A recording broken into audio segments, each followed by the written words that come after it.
This slave narrative is by Harriet Jacobs, and it was written around 1860. And Harriet Jacobs, I mean, we can even see here in the title, she had a horrible forced relationship with her master, in which she was sexually assaulted. And we don't know how many times. She doesn't talk about that or about the particulars of the relationship, but she talks about some things related to it. So let's go ahead and read and see what we've got. So we know that she was born into slavery in North Carolina. After escaping to New York, Jacobs eventually wrote a narrative of her enslavement under the pseudonym Linda Brent. So she wrote using another name, Linda Brent, at first. In this excerpt, Jacobs explains her experience struggling with sexual assault from her master. Okay, so one thing I'm noticing already is this thing of escaping to New York. I have a connection. This connects to Frederick Douglass because this is where he first escaped to.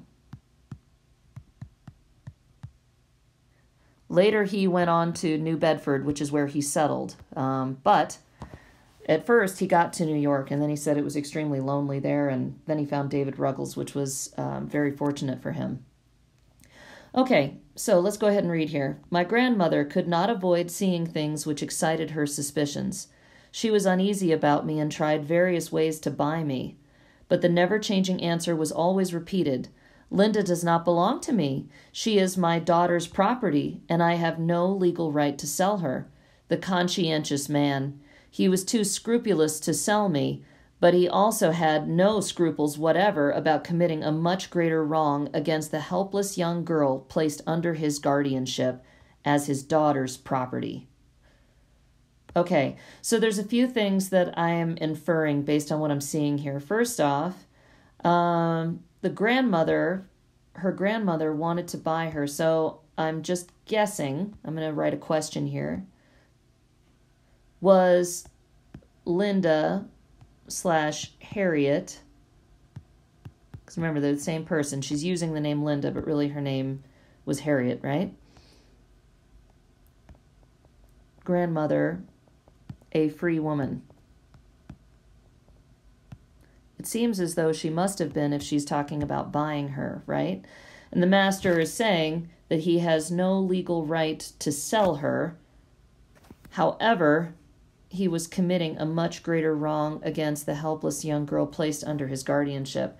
So basically, he is having we can infer based on this, the master was having a forced sexual relationship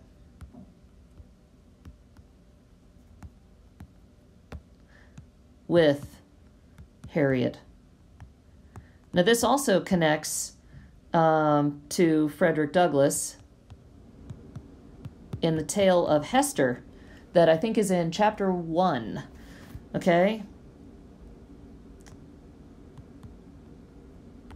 Remember, his Aunt Hester had gone out to meet Ned, and then that's when the master got so mad and whipped her and said, where was she? And she's supposed to be there whenever he calls for her. And calling for someone at night, we kind of get the drift of what that might be about. Okay? All right, so let's keep going. Sometimes my persecutor, that's the master, right, would ask me whether I would like to be sold. I told him I would rather be sold to anybody than lead such a life as I did. On such occasions, he would assume the air of a very injured individual and reproach me for my ingratitude. Did I not take you into the house and make you the companion of my own children? He would say. Have I ever treated you like an N? I have never allowed you to be punished, not even to please your mistress. And this is the recompense I get, you ungrateful girl.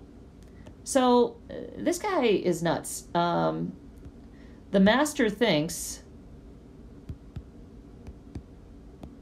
Harriet should be grateful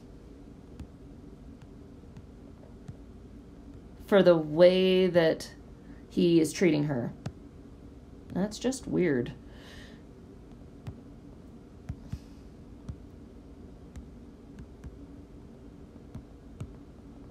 it's also very weird because obviously this is a forced relationship. This is not consensual, right? So he would assume the heir of a very injured individual. It's almost like his feelings are hurt. What is he thinking? I mean, how is he allowed to have hurt feelings when he's taking advantage of a situation like this? All right, let's keep going. I answered that he had reasons of his own for screening me from punishment, and that the course he pursued made my mistress hate me and persecute me. If I wept, he would say, "Poor child, don't cry, don't cry. I will make peace for you with your mistress. Only let me arrange matters in my own way. Poor, foolish girl, you don't know what is for your own good. I would cherish you. I would make a lady of you. Now go and think of all I have promised you." So basically, the mistress, making peace with the mistress is well aware. So the master's wife is well aware of what was really going on. She knows that he's having an affair with a slave. Okay, and as a result, the mistress is hating her and persecuting her. Now, really, let's think about this. I mean, who should this hate be directed at? Well, duh, it should be directed at the master, right? Because he's the one who's doing it. It's not her fault. It's not Harriet's fault. I did think of it. Reader, I draw no imaginary pictures of Southern homes. I am telling you the plain truth. Yet when victims make their escape from this wild beast of slavery, Northerners consent to act the part of bloodhounds and hunt the poor fugitive back into his den, full of dead men's bones and all uncleanness. Nay, more, white men are not only willing, but proud, to give their daughters in marriage to slaveholders. The poor girls have romantic notions of a sunny clime and of the flowering vines that all the year round shade a happy home. To what disappointments are they destined? The young wife soon learns that the husband in whose hands she has placed her happiness pays no regard to his marriage vows. Children of every shade of complexion play with her own fair babies, and too well she knows that they are born unto him of his own household. Jealousy and hatred enter the flowery home, and it is ravaged of its loveliness. So what she's saying here is sometimes men, these dads or whatever, are proud to give their daughters in marriage to slaveholders. So they think, oh, it'll be great for my daughter. You know, she'll be very well off. She'll be taken care of, all that stuff, right? So these white fathers are glad, oops, not with a T. They are glad to have their daughters,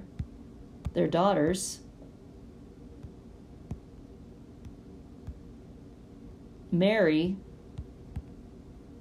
a Southern man who is wealthy. And if you're wealthy in the South back then, you likely owned slaves. Because the dad's probably thinking, oh, my daughter's going to be so well off now, right? She's going to have all this money and be taken care of and all that stuff. So the poor girls have a romantic notion of a sunny clime. So, you know, the climate in the South is relatively sunny and warm and all that stuff and can be very attractive and pretty with all the flowers. But Harriet is saying that the new husband, pays no regard to his marriage vows. So children of every shade of complexion play with her own fair babies.